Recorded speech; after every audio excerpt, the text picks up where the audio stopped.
I wanted to introduce Dr. Lisa White. She's a licensed psychologist at Summit Center. She has graciously agreed to do our webinar today. Lisa provides neuropsychological assessments and school consultations on finding the right school in the San Francisco Bay Area. And she also consults on raising 2E kids. And that's part of what she's going to be talking to us about today. So I think, Lisa, you can take it away. You can add in anything I've forgotten. We're going to be stopping for Q&A occasionally. Okay, now Lisa. All right, so hello. Thank you so much for joining me.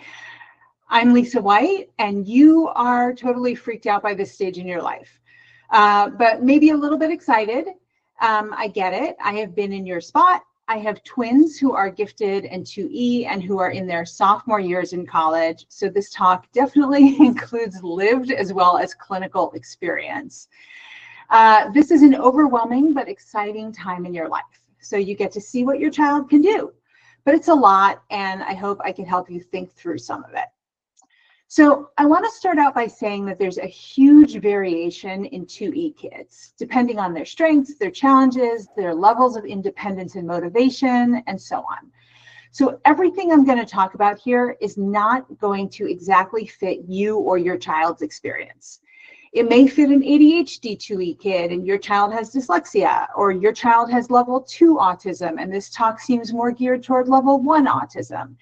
And although I could talk for like 4 hours about this, I figured you might have other things you wanted to do with your day. So I'm being general and definitely not covering everything.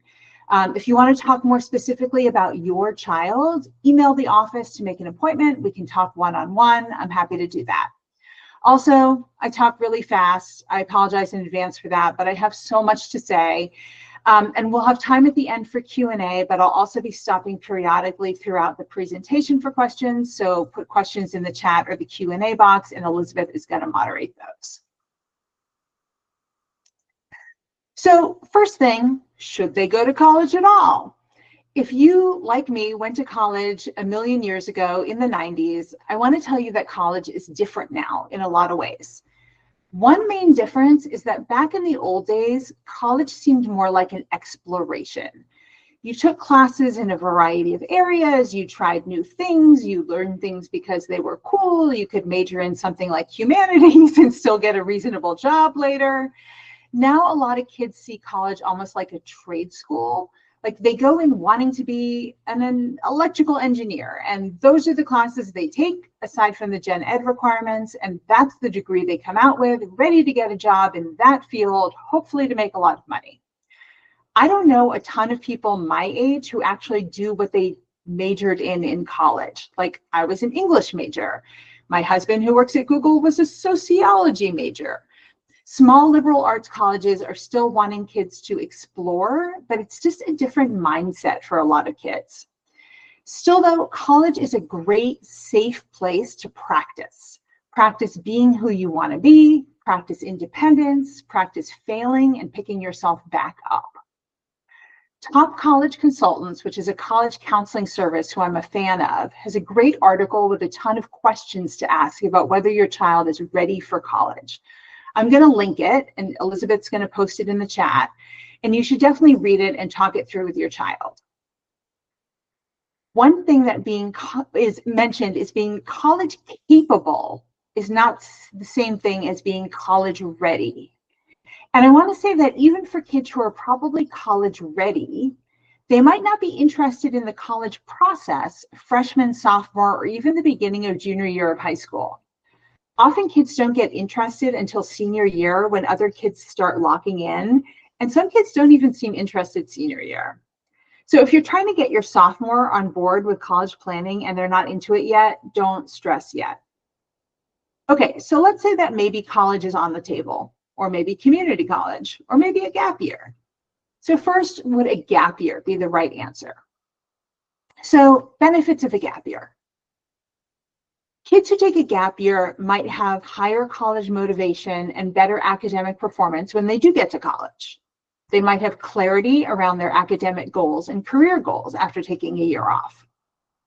A big one is that it gives them another year of maturity and brain development before college, time to learn more self-regulation, and time to learn to do things independently.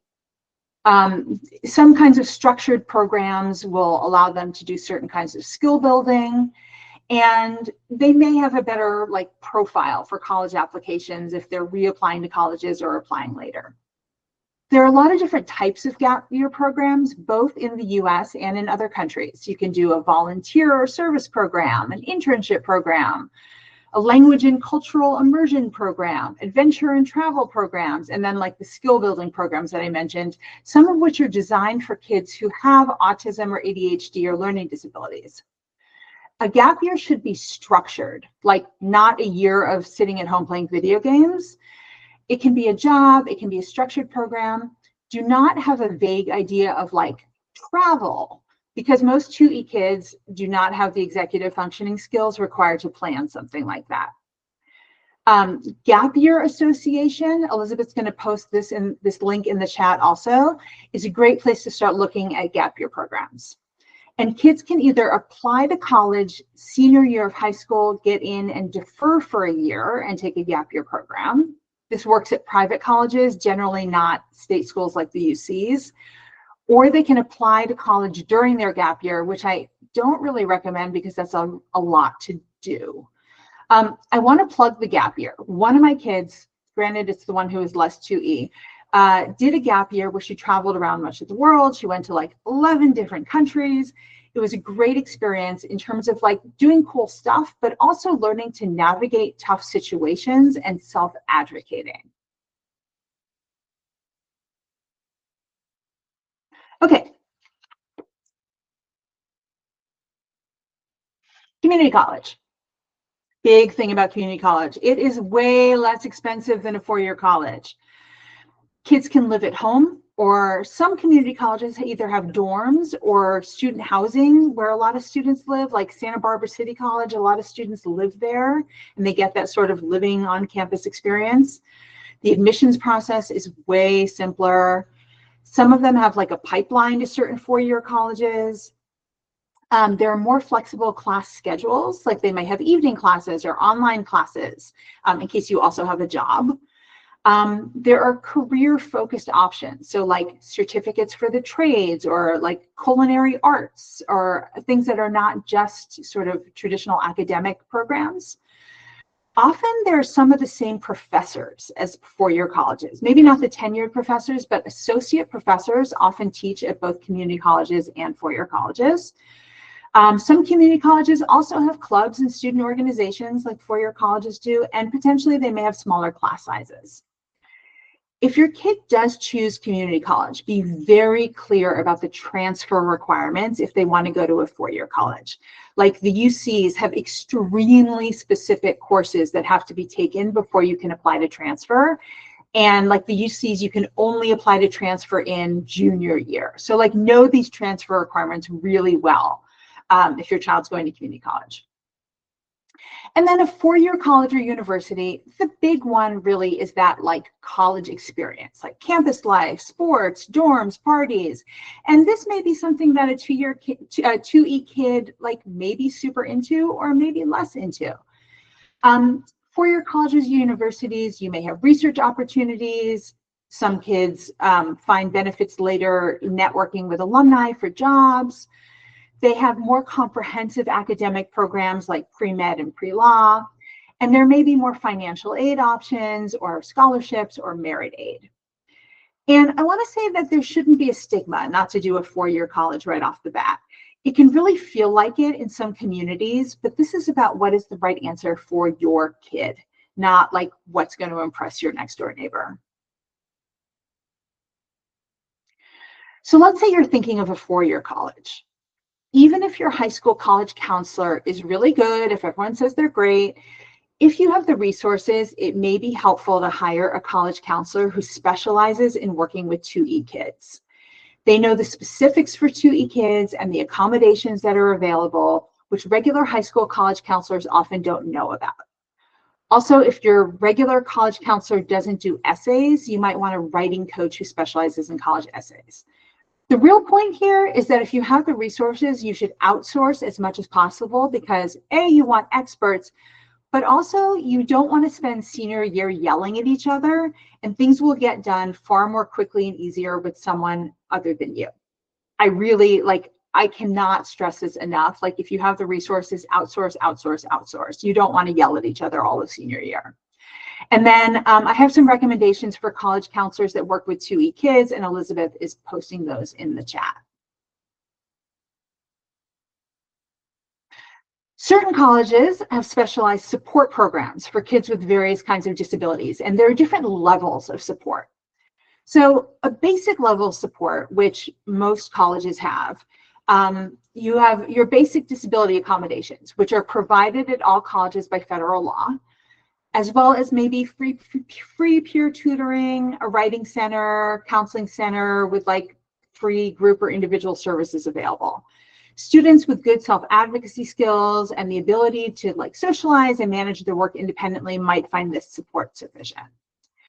A moderate level of support would be all of the above, plus individual academic coaching for study skills like time management. This coaching might or might not involve an additional fee. Students who have significant executive functioning challenges but good social skills may be like a good match for colleges with this level of support. And then a comprehensive support program would include the above services in like a coordinated way, plus maybe social events, individual coaching or group workshops for social and life skills, autism-specific career services. Most colleges provide career services, but students with autism usually benefit from specialized services in that area, like interviewing skills. Students with autism benefit from social skills workshops and so on. Some schools don't charge for this comprehensive programs, but others may charge as much as like $15,000 a year on top of your regular tuition. There are also specialized colleges for students with disabilities like Landmark and Beacon.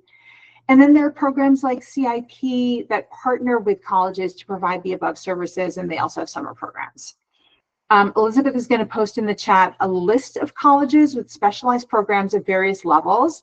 The link says autism, but it's not just for autism. And this is an amazing list. Like, live and die by this list. It's incredible. It just gives you like every college with programs. It's incredible. And then no matter what college you're looking at, you're going to be looking into the disability services. And here's another amazing list of questions from our friends at Top College Consultants. I'm not going to reinvent the wheel, so Elizabeth's just going to post it in the chat. Questions to ask the Student Disabilities Office. So when you're going on your, when you're researching colleges, going on your college tours, which I'll talk about in a minute, here are some good questions to ask the Student Disabilities Office. And then I'll pause here to see if there are any questions so far. Elizabeth, do we have any questions? Yes, we do. But also, you mentioned a list of colleges on the previous slide. The previous slide, it's the Top College Consultants /Autism in College link. Got it. And that wasn't on our list of links. But oh, I'm sorry. Okay. It is there, so we'll get it. Okay. We'll get it to people later. Okay. That's fine. Okay, so the first question that came in just was, when is the right time to bring in a college counselor? That's a great question. Most people do it by the beginning of junior year, which can be tough if your kid's not into it by the beginning of junior year. Some people start earlier and the college counselor helps them choose which courses to take in high school, so on. I don't know that you necessarily need that. Like, people get over the top with this kind of stuff, but by the beginning of junior year, you should have someone in place, and they may say, like, I don't need to meet with your child until X time during junior year, but you need to get on someone's list because people book up. And another question that just came in, is there awareness and services for 3E kids? 2E, 3E, all of the above. I don't think we separate out 2E and 3E. 2E is like my catch-all term for kids with various stuff going on who are also gifted. Yeah. And just to let everybody know who's asking, we will be sharing a link to the recording, and we'll find a way to share these links as well. Yeah. Either in the deck or separately, or we'll be sharing them to you via email in a day or two. Okay, I think that's it so far. All right. Okay, so we're skipping ahead. You have some colleges in mind and you're ready to visit. So a few suggestions. One, don't visit during the summer. Like, yes, it's convenient, but you want to see the campus when it's alive, and you want to see what the students are like. This is huge for 2E kids. I'll come back to this, but you really want to see, like, are your kids' people there? Visit early if your kid doesn't seem to be motivated.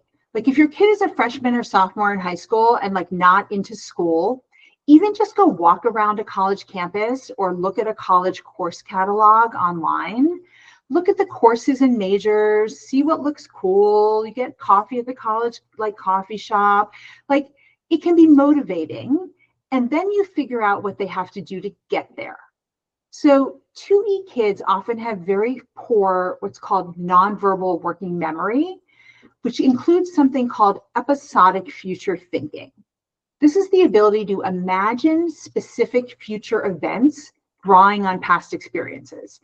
Kids with, there's like no test on that. You don't have to memorize that. Kids with poor future thinking are less able to imagine detailed future scenarios. And if you can't imagine the future, you don't do a good job of planning for how to get to the future. So actually being on a campus can help with this by making it less imaginary. Don't wait until after your child is accepted to visit. Visiting can make a huge difference in choosing where to apply and can really help you cross places off your list. Like, you can go on a tour and be like, no way, not even going to apply here. Whereas if you waited until you've applied and been accepted, like, you've done a lot of work and then you cross it off your list. After a tour, talk to the tour guide. You and your child can like pull them aside afterwards, see if they have friends interested in what your kid is interested in.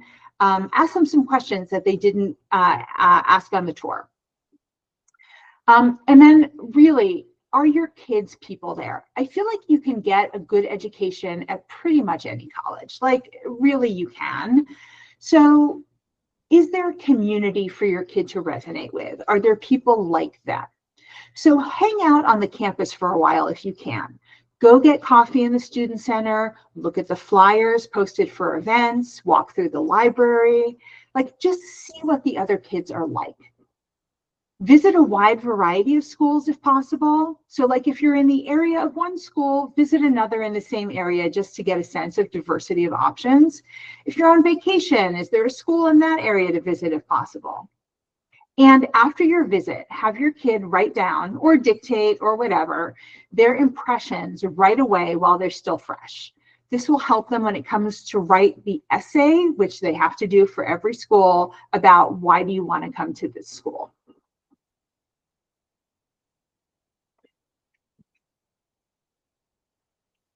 So how much should you be scaffolding throughout the application process and into college? A lot of 2E kids struggle with initiation, which is an executive functioning skill of getting started on stuff. And this can look like a lack of motivation, but it's really that they don't know how to get going and follow through with something. Also, a quote, lack of motivation can be due to the fear of the unknown. So you might need to do some prompting, like, let's sit down tonight and look at some of these gap year programs I found, or let's plan which colleges to visit over spring break, or let's plan out your fall class schedule so it's ready in time for registration day.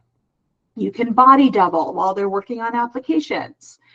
The hope is that over time they learn to do this themselves, but at like 16 or 17, they still have underdeveloped prefrontal cortexes and are just not always mature enough yet. There's also a thing about letting your kids fail and then they figure it out, but I think there are things to let them fail at and things to step in on. If they don't study for their driver's permit test and fail that, they can retake it, no problem, not really a big deal. But if they're sleeping through their alarm the morning of their interview for their top choice college, you go in and wake them up. You would do the same thing for your spouse. You would hope they would do the same thing for you. Afterward, you plan so this doesn't happen again, like next time set 3 alarms, but don't let them fail at the super important life-changing things.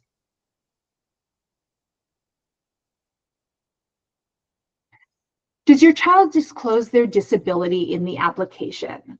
And I just saw something, I just glanced over. Yes, somebody commented that essays are not required for California state schools. That's correct, like Cal State, whatever. That's true, no essays required. Does your child disclose their disability in the application?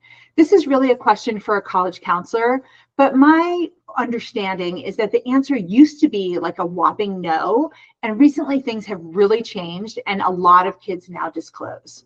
My own son wrote his essay about being 2E and having ADHD and was accepted into his top choice college as well as a bunch of others.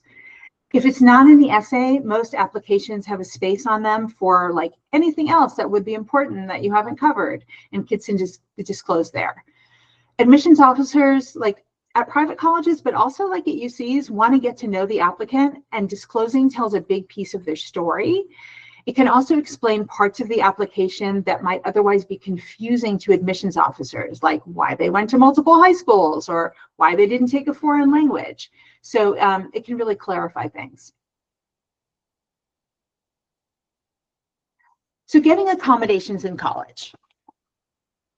In order to get accommodations in college, your child will need a recent neuropsych assessment. Usually colleges want something from within the past 3 years, but this varies per school. It'll be on their website in the section about the disability office. And disability office can go by various names on different campuses, but there's always a section on the website.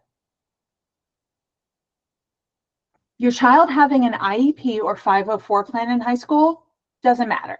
They do not follow them to college. They don't transfer to college in any way. Those are just for school, for high school. So that's a really common misconception, and your IEP and your 504 plan just goes away.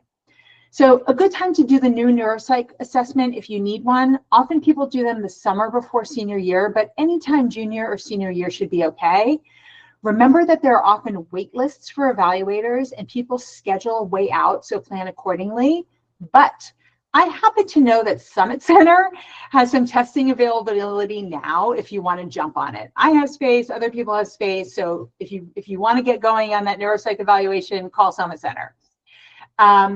Have the recommendations section of the report focus on their needs in college, whether that's extended time or single room or so on. I'll share some common college accommodations in a minute. Be aware that colleges do accommodations, but they do not do modifications, which is changing the requirements for the course, like amend the amount of work in a class for a student with disabilities. So you can't ask like for less homework or something like you may have in high school. After you get your neuropsych report, you will sit on it until your child is accepted to college and then commits to a college. You don't submit it with the application unless you're applying to a specialty program that asks for it. As soon as your child commits to a college, they, not you, should contact the disability office following the directions on the website to apply for accommodations. Usually there's a form to fill out. They submit the neuropsych report. There might be a form for the psychologist to fill out. Please pay them for their time doing this. And then there is usually an interview on Zoom for the kid to talk to the disability office without you to discuss why these accommodations are necessary. Generally, the people in the disability office are very nice and very busy, so your child needs to really stay on top of things. So accommodations in college might be a little bit different from your child's high school accommodations. Typical accommodations still include like extended time, use of a calculator, note-taking assistance, although often colleges use AI apps like Otter AI or Genio. They might still take tests in a separate quiet room, so on. But accommodations specific to college might include having a reduced course load while still being considered a full-time student, priority registration so they don't have classes in the early morning or late afternoon or evening, housing accommodations like a single, and access to professional staff at the learning center instead of peer tutors. Really consider what accommodations are reasonable and how they relate to your child's strengths and limitations. And also understand that just because they have accommodations doesn't mean they still might not fail in college. It's very important once your child starts their classes to approach their professors, like during office hours, introduce themselves and explain their accommodations specific to that class. So when it comes time to use them, it's not out of left field. And when I say specific to that class, they don't need to talk about using a calculator in like their history class. Housing accommodations. So it's tempting to ask for a single when your kid is 2E and has anxiety or has always had their own room and just feels really uncomfortable with the idea of sharing a room with a stranger. But living with a roommate can actually be a huge learning experience. Granted, it doesn't always work out perfectly, and there are all kinds of stories, but it can work out well. And some kids find good friends or even just find someone that they're comfortable living with for several years. Learning to be flexible is a really good skill to practice. Just as a positive story, my son, who is super 2E, was randomly paired with a really nice kid who was much more social and who just kind of took my son along with him. He'd be like, this is my roommate, Jacob. And then my kid would just be part of the mix and met a lot of people that way. Some reasons why it's good to get a single: severe allergies, mobility issues, certain kinds of medical equipment, sometimes severe chronic migraines if your kid needs to be able to control light and sound. Autism, I would say, is a maybe, depending on their individual needs. Again, flexibility is positive, but certain presentations of autism could be very hard on both your kid and their potential roommate. Anxiety as well. Do you know that singles, these are called medical singles, are not guaranteed, even if you have paperwork from all kinds of doctors? It depends on the availability of rooms and how many people have more severe needs than your kid. All right, questions. Let's pause here for questions. Okay, some great questions and comments have been coming in, and I'm just going to I was going to try to work backwards. Are there signs that you've seen that indicate that moving away to college or starting college now as opposed to gap year is the wrong plan? Yeah, I mean, it's always a little bit of a crapshoot. Like, it's always a crapshoot because you just don't know. On the next slide that I'm going to get to, I'm going to talk about a lot of things that kids should be independent on by the time they get to college. And no one's like, not 100% all of them, but if kids can't be independent on a lot of those, maybe it's not time to be going away and living away from home. So that's something to consider. You know, a gap year is really great if they need more time to mature. And if you're really wondering, like, can they go away to college? If you're really concerned about whether they can make it away at college, a gap year might be a good idea. Consider, though, like their age. Like, a lot of times 2E kids may be old for their grade. Sometimes they've already, like, you know, waited a year for kindergarten. You don't want them to be a 20-year-old freshman. Like, that can be tough for them at a 4-year college. So, you know, think about, there are a lot of things to consider. But whether they can live independently and you know, get their work done and take care of their hygiene and feed themselves, all the stuff I'm going to talk about in the next slide are really important things. Next. And a related one, someone asked, is it a good idea to commute from home? There are lots of colleges in our area. Why would you go away? Yeah, I think that's like an in-between sort of thing. You know, like, it's, to me, that's sort of on the, like, it's sort of in between, like, community college where you live at home and 4-year college where you go away. It's sort of an in-between step where you have the rigor and a lot of the positives, but also the challenges of a 4-year college, but you do have the structure of home. And I think where a lot of kids struggle at a 4-year college is the lack of structure. when they're living away from home. And, when you're in your house with your parents, right, you have dinner with them and they say, hey, why aren't you in bed by now, or whatever it is. And they go to a 4-year college living away from home and there's no structure and they flail.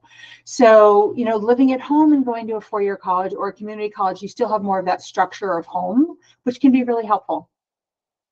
Yeah. Okay, more good questions. This touches back on a slide that was a little bit earlier, and I think you've answered it. Should you be asking disabilities questions to colleges before applying? We thought you wait until accepted so you don't not get accepted because of it. And you've kind of addressed that that's changing. It's changing. People go either way. I think you should ask, if your child has really specific needs, you want to find out whether the college can meet those needs. If you want to find out whether the college can give you extended time, they can give you extended time. You don't need to ask. So, you want to sort of titrate your questions. The disability office usually won't report back to the admissions office unless you're a total pain. You want to be positive in your interactions with everybody that you come in contact with. Okay, great. What do I need to know if I have a kid with dyslexia and dysgraphia? Will they get the same level of support? This is an earlier question from a little bit earlier. So. Sure. Dyslexia and dysgraphia, it really depends on what accommodations your neuropsych assessment is asking for, what accommodations the college is, willing to give you. It really depends on the college and your neuropsych assessment and your interview or your child's interview with the disability office and what the college deems necessary for your child. Audiobooks, like oftentimes you just get those on your own. Audio textbooks would be through the school. Note-taking apps, like honestly, if the school doesn't want to give you Genio, you can buy it on your own. It's fairly inexpensive. A lot of the stuff, it depends, if the dysgraphia is like writing support, a lot of colleges have a writing center that's open to all students. So I would say dyslexia and dysgraphia, if they're not incredibly severe, are fairly easy to accommodate on a lot of campuses. Okay, thank you. Next one, what's a ballpark price for a college consultant, as they don't seem to disclose prices on their sites? Yeah, I don't know. I wouldn't be able to say. You've got to talk to them. They run from, I've seen prices go up to, tens and thousands of dollars. And there's some that are wildly expensive and some that are much more reasonable, and you just have to talk to them. I don't know. Definitely in the thousands, though, I think. Definitely. Yeah. So, yeah. At least in our area. Yeah. Okay. Does triennial assessment through a school district count as a neuropsych within 3 years, or does it need to be a private assessment? Ask the school. Check with the disability office at the school. Okay. Sounds great. Here's a comment from someone. We were able to get accommodations at community college using my son's high school 504 plan. Oh, fantastic. Accommodations were different, but the 504 plan qualified him. Great. That's interesting. I think we already hit this one. Okay. What if you worry that your kid won't be able to fill their basic needs, eating meals, sleeping at night, when they move away, but they really do want to get away from home? So maybe we'll talk more about what those needs are on the next slide, but maybe a gap year is a good start, because that is away from home for many kids, and a more structured gap year can sort of give practice for those. Some of those skill building gap years can be really helpful. Dynamy is one of them. There's a whole bunch. Go to that Gap Year Association website. But that might be a good in between. Yeah. Yeah. And then this will be our final question for this round. How do you convince your child on a possible roommate? Convince your child on a possible roommate. I'm taking that to mean as opposed to applying for a single, maybe. Right. Or if they don't get the single. If they don't get the single, they're getting a roommate. Like, I mean, there's this, if you don't get the single, there's not much you can do about it. Some schools you're able to choose your roommate. Some schools you're assigned a roommate. It really depends on the school. I mean, I don't know what you're convincing your child on. Like, if you don't get a single, you're getting a roommate. And I think with that, you're doing a lot of practice beforehand with your child, and hopefully your child, if your child has a therapist and so on and so forth, on, you know, ways to live with somebody, and, you know, how best to make the most of this situation, because that's what it's going to be. And that's just part of going to college. Like, it's just part of the college experience, is having a roommate. Mm-hmm. And if they want to go to college, like, that's part of the experience. So, yeah. I think that's a good point to make. That parent followed up that this student only wants a single. They are thinking about the good and bad of the roommate situation. So, but yeah, it is what you said. So, okay, I think we should go back and make more questions later. Thank you. All right, going on.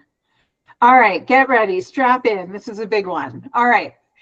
So there are a lot of things that your kid may not yet be independent on that they should be before college. Start now, or maybe start yesterday. All right, get ready. So meds. They should be independent on taking their meds every day by themselves without you reminding them. And also getting refills on their meds. They should be knowing what to do about their psych meds, and also knowing what to do when they have a cold or a headache. All right, all kinds of things related to medication. Alarms, not just waking up on time, but setting alarms for taking their meds, for getting to class, getting to other activities or appointments on time. Social interactions. This is a really tough one. It's really important for kids to jump in at the start of freshman year and not say, well, I'm going to settle in first and then focus on making friends. This is what they say. It is not correct. They will do so much better socially if they hit the ground running.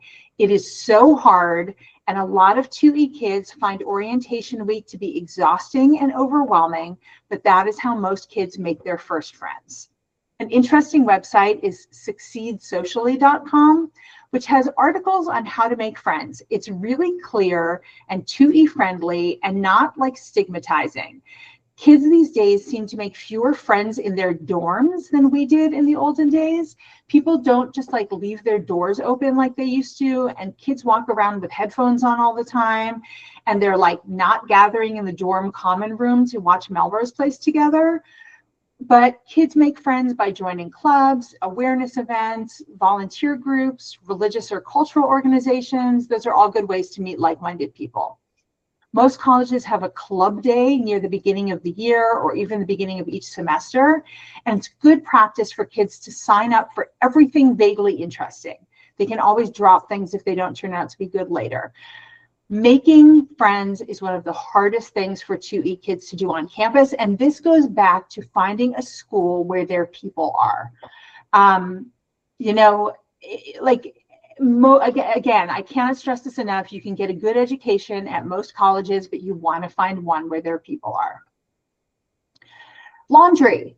By the end of senior year of high school, they should be doing their own laundry for practice. They will have to do laundry by themselves in college. Hygiene. Showering regularly, skincare, brushing teeth, using deodorant, changing into clean clothes.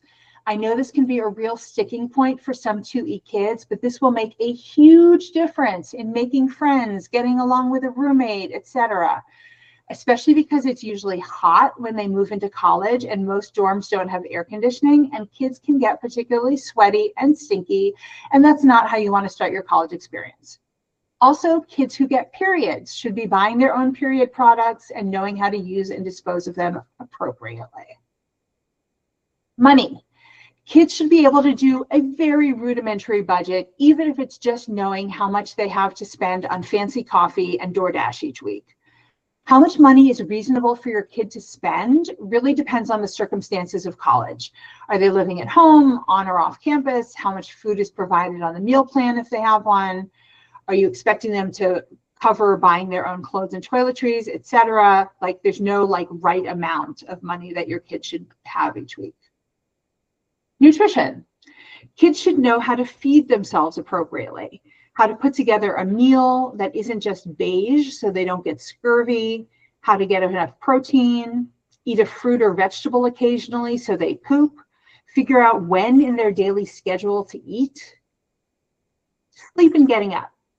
By the end of senior year of high school, kids should be fairly independent on going to bed at a reasonable time based on when they need to get up in the morning, and then making sure they get up in the morning. Few kids get enough sleep freshman year of college, but many sort it out after that.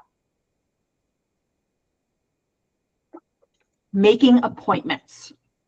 Haircuts, dentists, psychiatrists, therapists, disability office, all kinds of appointments.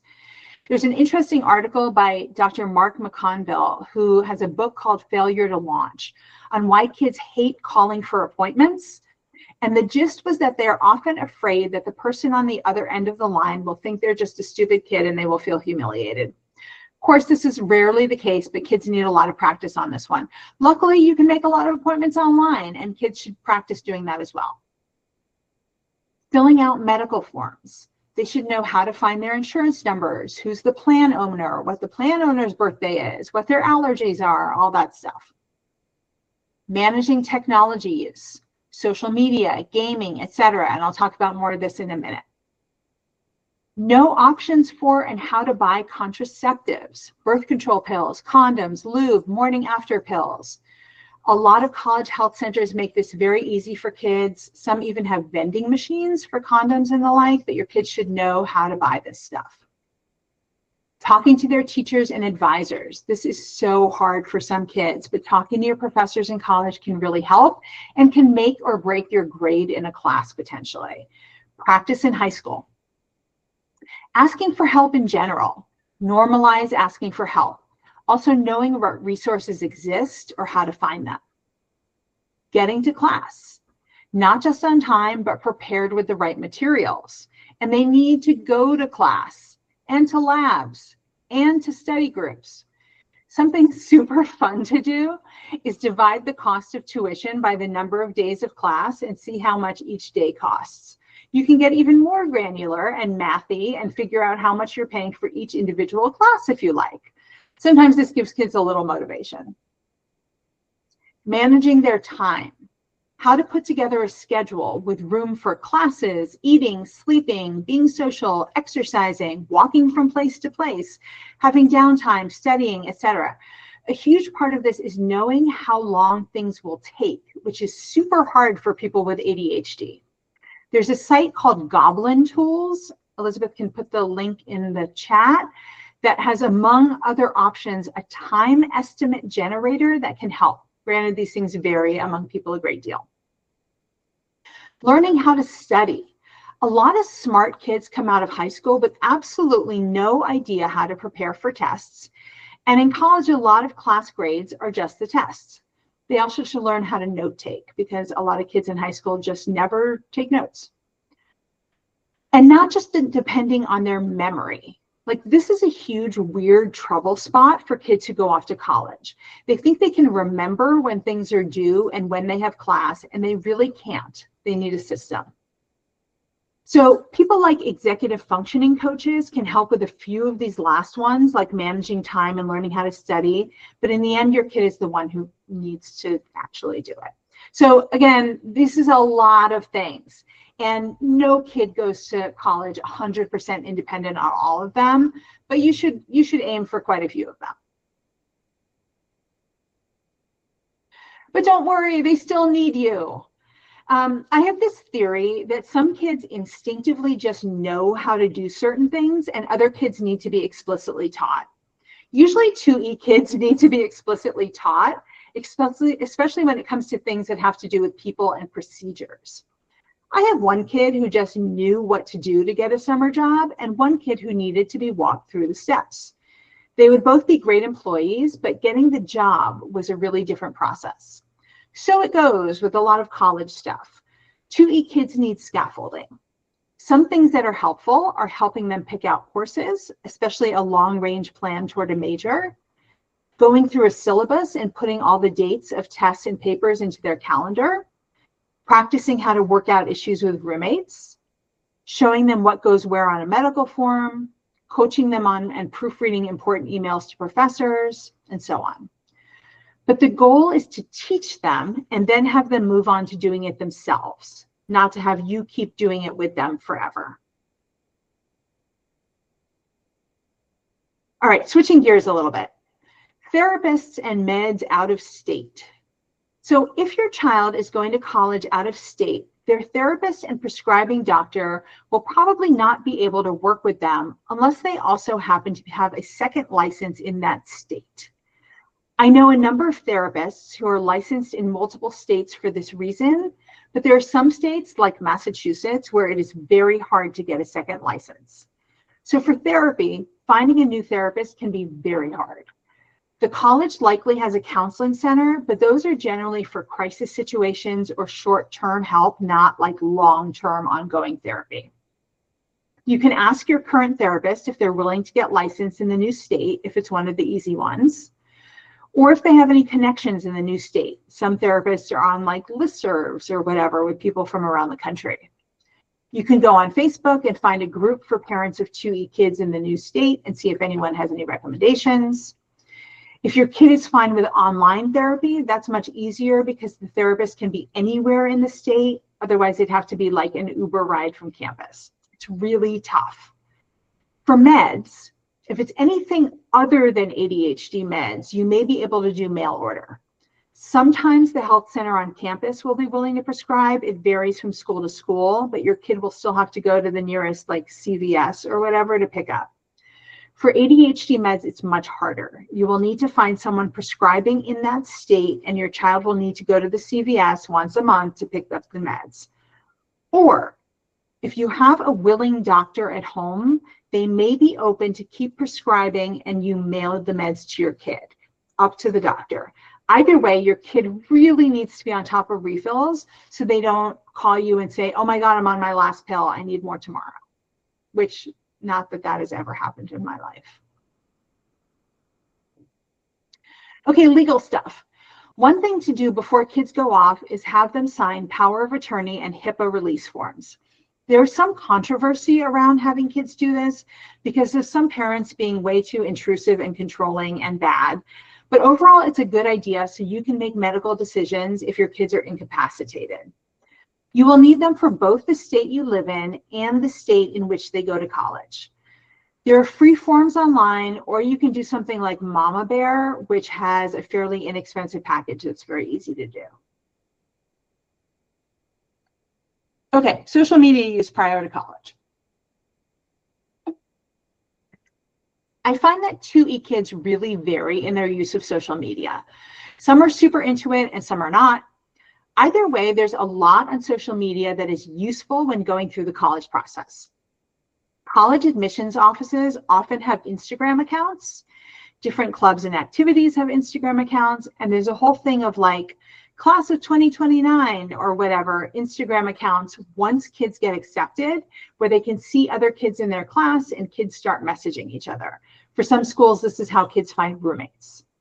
There's also accounts like there's a guy called Harlan Cohen who is on TikTok and Instagram who gives really good advice to college students. So on one hand, social media can be very useful. On the other hand, we all know it is a huge time suck, even if you're not 2E. If you have been the phone police while your kid is living at home, they need to learn how to regulate themselves to some degree, or they will be up all night scrolling or watching YouTube or whatever. This is a tough one that even neurotypical kids have a hard time with. There are apps that will block sites on your phone or computer, but your kid obviously has to enable them. It can be helpful to learn to plug in the phone across the room at night, not right by the bed. They say they need it as an alarm clock, but there are other kinds of alarm clocks. And the phone can be the backup alarm clock. Side note, very helpful to have a backup in case they sleep through the first one, set the second one for 5 minutes later.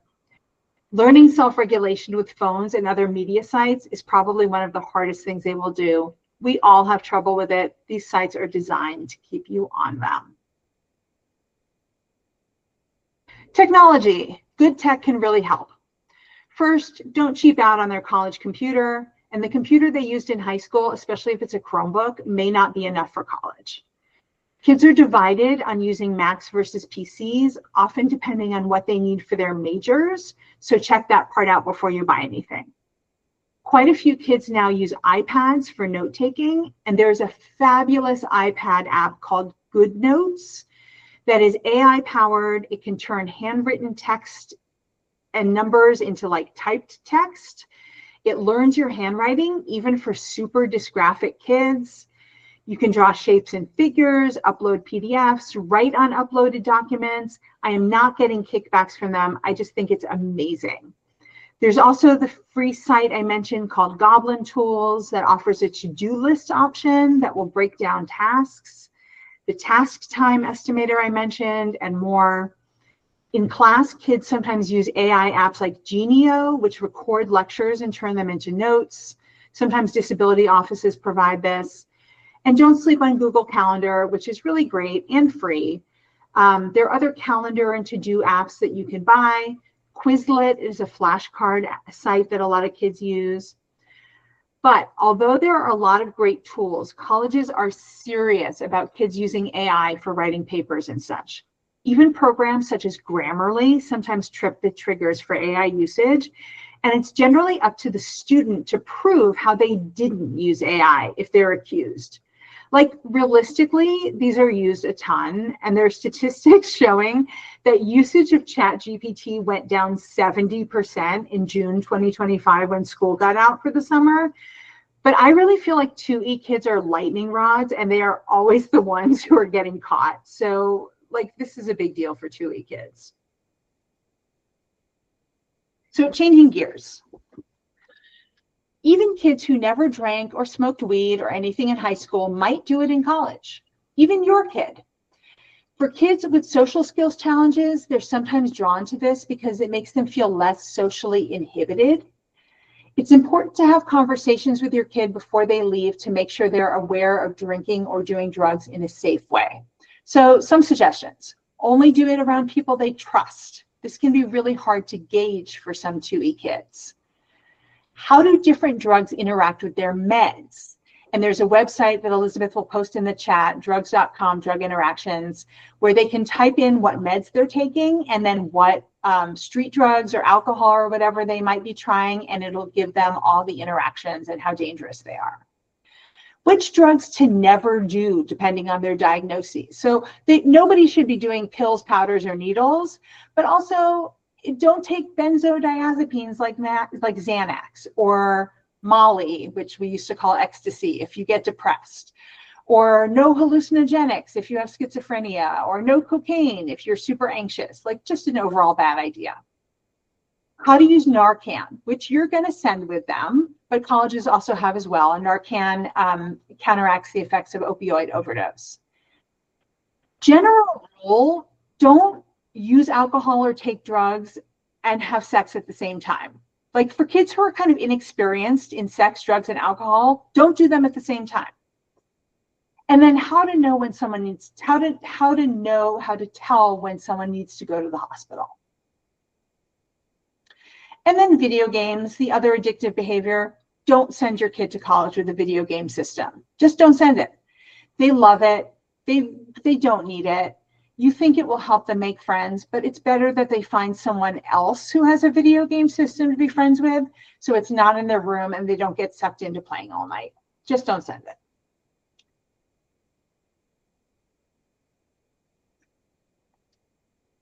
Okay, 2E and sex and dating. I have a whole talk on this, maybe a future webinar if people are interested. Let me know if you're interested in that.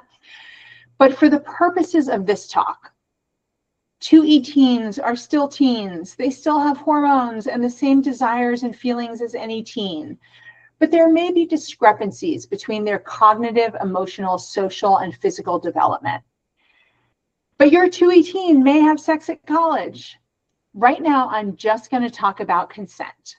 which can go very, very wrong for 2E people and which you should talk to your kid about. So consent should be freely and enthusiastically given every single time for all sexual activities. Kissing, touching, oral sex, intercourse, everything in between. But sometimes 2E kids have difficulties with reading body language and facial expressions, or they may misinterpret humor, and they may have challenges with impulsivity. This is where things can go wrong very quickly, and colleges do not take sexual crimes lightly, even if there are misunderstandings involved. So you or your child's therapist need to talk about this multiple times in detail. Awkward, but very important. And on the other side of it, 2E kids may not pick up when someone is acting toward them in an inappropriate way or pushing their boundaries, and they may not have the communication skills to tell them to stop. Again, talk about it multiple times in detail. Prepare them, over-prepare them. The beginning period of a new school year, like mid-August to November, is known as the red zone, where there's a link between the increased frequency of social gatherings and the rate of sexual assault. Research has found that 50% of campus sexual assaults occur during the red zone, especially for students who are new to campus. In a 2017 study, up to 25% of female college students and almost 7% of undergraduate men reported being victims of campus sexual assault. And then Elizabeth is going to put in the chat some resources for sex education for kids with autism, kids, young adults with autism.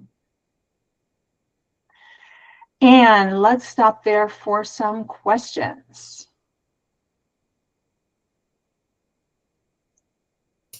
Hello again. We have been getting some great questions, and there were a lot of links on that last slide. Those are in there now. Okay, starting with, this is going back to when we were having the roommate discussion. Are emotional support animals ever allowed in dorms? They are, and in fact, at my daughter's college, this like never fails to make us laugh. One emotional support animal that's on the list is a mini horse, which none of us can imagine living in a room with a mini horse. But yes, emotional support animals are allowed on some campuses. There's more paperwork to fill out, so on and so forth, but yes, they are. Fascinating. How much to weigh in on the choice of college versus letting your kid choose? Yes, that's a really good point. So at the end of the day, and I think I have this coming up on a slide, they have to live there, they have to go there, but you also are probably paying for it and also have a say. And you have a long-term view that your kid doesn't have. You know, your kid sees the fun stuff about college or the stuff that they're scared about college, and you see a much bigger picture.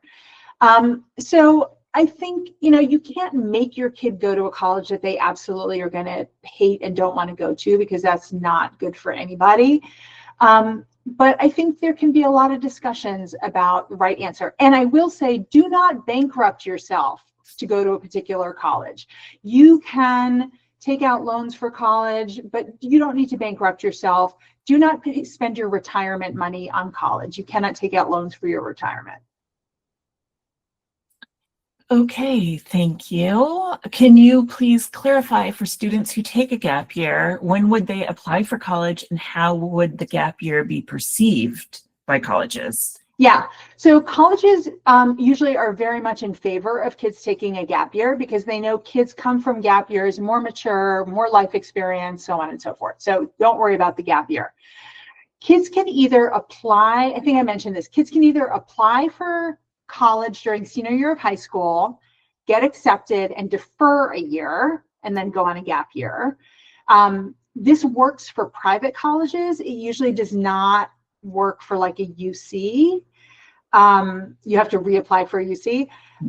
Or you can apply during your gap year, which I find is challenging. Like if you're traveling around the world, when do you have time to apply to college? But those are the two ways you can do it. Thank you. And I just want to mention too, it is a little after 1 o'clock. So I know some people have to jump off, but we'll be sharing a link to the recording. And I have more to say. Let's cut off the questions for now and let me go through the rest of the slides. And then we can do questions at the end. Okay.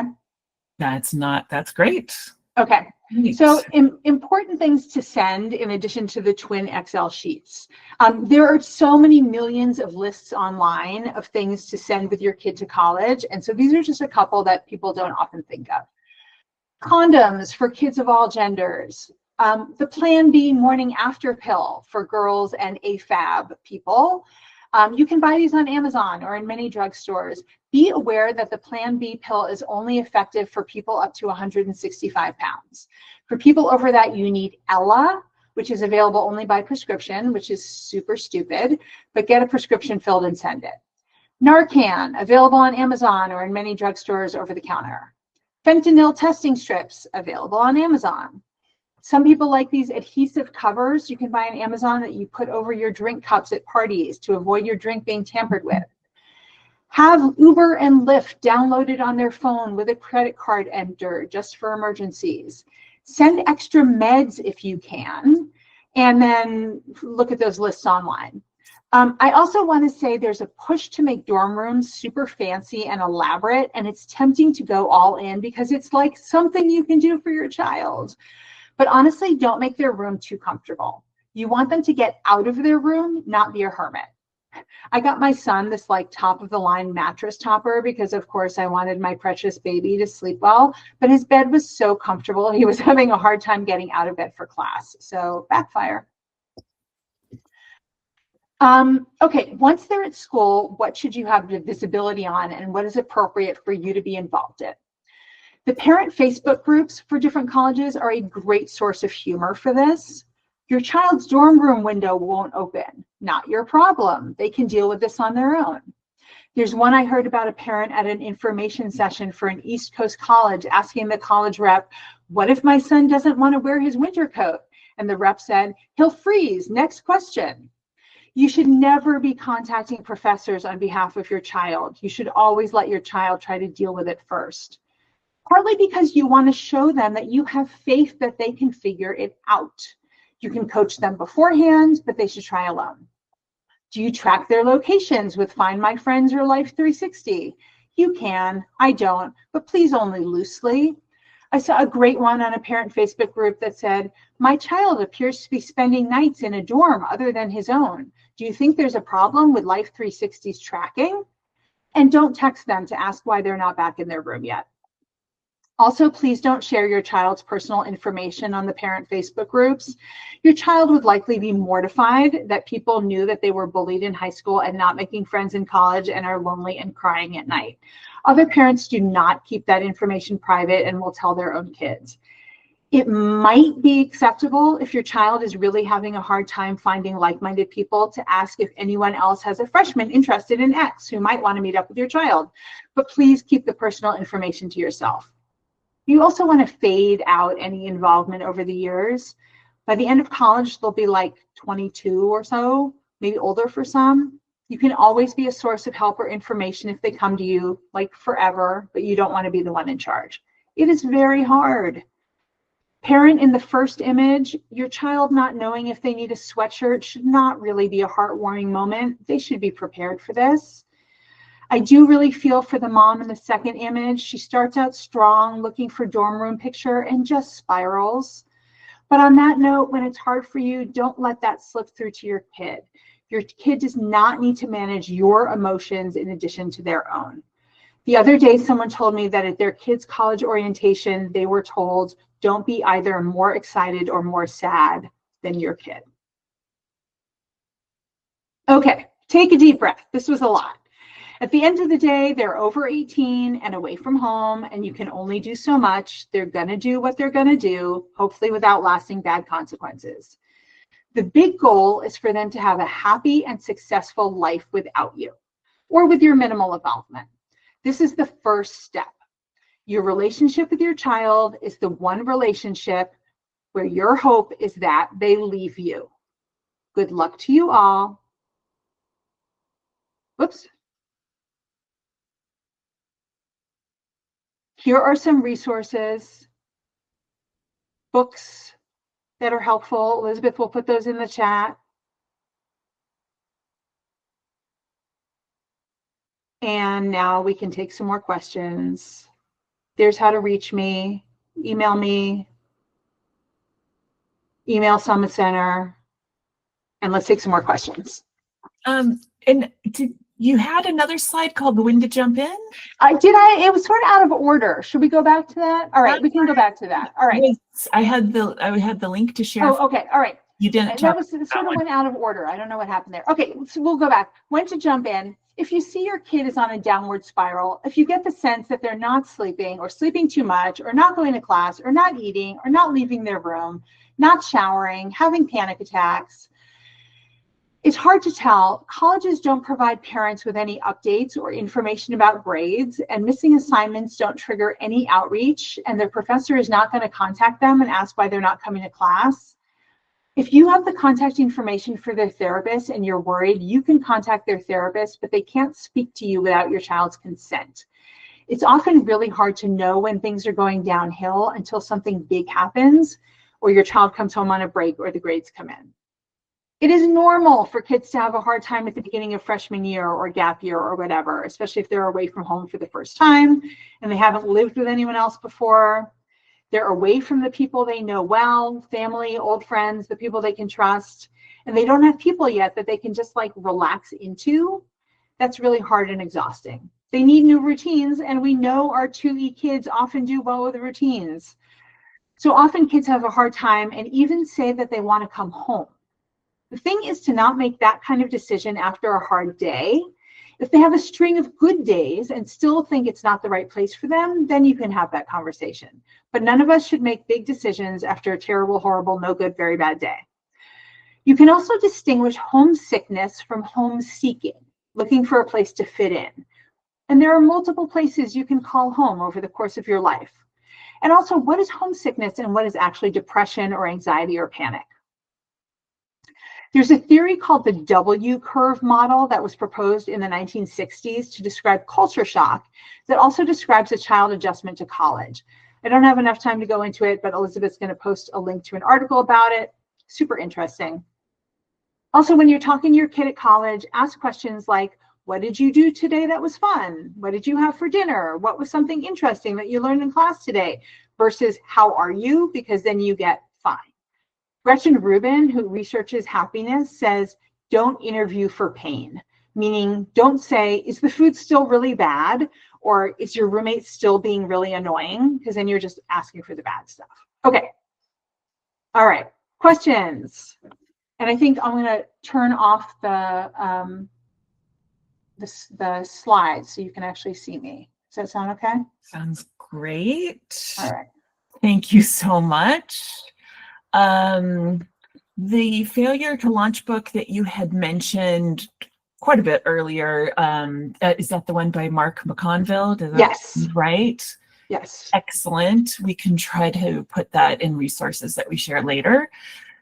Question, do you have recommendations for executive function coaches who are not very expensive? Who are not very expensive. That's the trick. You know what? Like, depends on where you live, depends on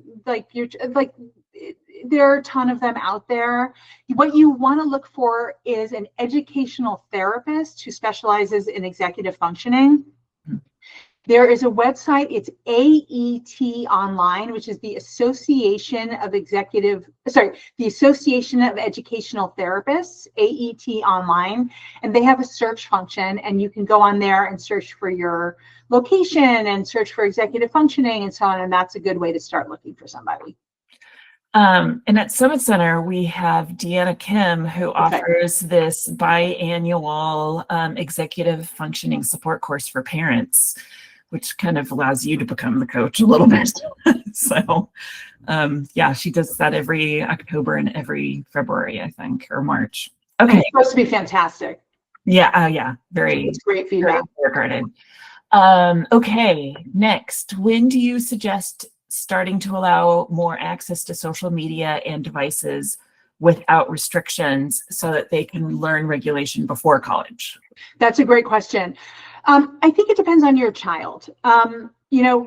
With us, we did not allow phones in the bedrooms at night until maybe senior year of high school. And then senior year of high school, we were like, all right, they're going to be out of the house in a year. They can have their phones in their bedrooms at night. And it's going to depend on your child, and how you've been doing it so far. And what parental controls you have on your kids' phones now and what you want to go to. But do realize they're going to be out of the house, in a year or whatever it is, and they will have total free access. You need them to work up to that. So just know that it's coming, and you want them to get used to it and learn to titrate, and not just do it like June of senior year, Yes, great. If a student chooses to live at home while attending a four-year college past age 18, do you have any guidelines or suggestions on how to negotiate expectations at home versus legal adulthood, more independence? Yeah. So, I think sometimes, it depends on your kid, obviously, and it depends on your family structure and your family expectations. But some people I know turn it more into okay, we all live here together like roommates. We all live in this house together, and everybody who lives in the house is still responsible for keeping the house clean and keeping whatever, and so on and so forth. Is the expectation still that you're going to pay for all the food? Is the expectation still that you're going to, pay for the utilities? Is your child going to still, be on your cell phone plan? I think these are all things to work out, depending on your family. One thing that I do know, and I do highly recommend, is that if your child is working part-time, you ask them to contribute to quote unquote rent, but you keep that money separate. And then when they do leave home and have to pay their own rent or whatever, you give that money back to them. Mm-hmm. I think kids who are earning money shouldn't have unfettered access to all of it. Mm-hmm. Great, thank you. Can you share more of what a skill building gap year might look like, in particular for severe ADHD kids? Sure. So some of these programs, they will have workshops on executive functioning. They will have the kids have an internship where they have to get there on public transportation. They'll have to show up on time. They will have responsibilities at the internship. They will learn to live with people. They will share cooking meals. They will share cleaning up. They will share, sort of life skills. But also they will have formal programs on study skills, on executive functioning, so on and so forth. Great. Since you have twins, what are suggestions you might have for parents of multiples going through college exploration and application processes with more than one 2-week kid at the same time? Good luck to you. I actually had a weird situation where my kids did it a year apart, so I didn't have to do 2 at once. But I would definitely say really focus on the fact that your kids are 2 totally different people. They each have their own strengths, they each have their own challenges, and they need to go to the school that is right for them. And I would also really focus on the fact that their profiles may be totally different, and one may have better grades, and one may have different extracurriculars, and one may be way more into the college process than the other, and so on and so forth, and really treat them as 2 totally individual people with no comparison. And I would not have a lot of overlap in them working on stuff together necessarily. Because it can be private for each of them unless they want to share it with each other, depending on how well they get along. But they're allowed to keep things private. Yeah, they're 2 totally different people. Yeah. Great, thank you. Someone asked, is there a consent course for 2E SPED kids that you can recommend? That's a great question. I do not know of anything. What a great idea, though. I haven't heard of that specifically either. Mm-hmm. Okay. I think we might be at the end. Yes, you're getting some thank yous and some great comments, which I will share. And we have a few, maybe there might be a last minute question or two. We are going to have to wrap this up though, since it's 1:20. I wanted, someone else asked again about the executive functioning support course that Summit Center offers. Go to the Summit Center website and click on join our email list, and then you'll get notified about those when they happen. And